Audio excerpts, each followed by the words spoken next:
আমার এখন মৃত্যুটাই কি, এটা সত্য। আপনি আল্লাহকে মানেন আর না মানেন, আমরা সবাই যাত্রী, কিন্তু মানলেও যেতে হবে, না মানলেও যেতে হবে, এটাই সত্য। নাকে খত দিয়ে আসছি, আবার খত দিতে হবে। নাকে খত দেওয়া বোঝেন?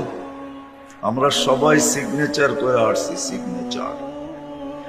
আলাস্তু বিরাব্বিকুম ক্বালু বালা। এটা শুধু স্বীকারোক্তি ছিল না, এখানে সিগনেচারও ছিল, সিগনেচার। বায়োমেট্রিক ছিল, বায়োমেট্রিক। বায়োমেট্রিক বোঝেন না? বোঝেন না? বোঝেন? শুধু সিগনেচার করে আসি নাই, বায়োমেট্রিক করে আসছি। আপনি তো আজকে বায়োমেট্রিক আবিষ্কার করছেন, আল্লাহ আগের থেকে করে রাখছেন। এই জন্য কোরআন বলে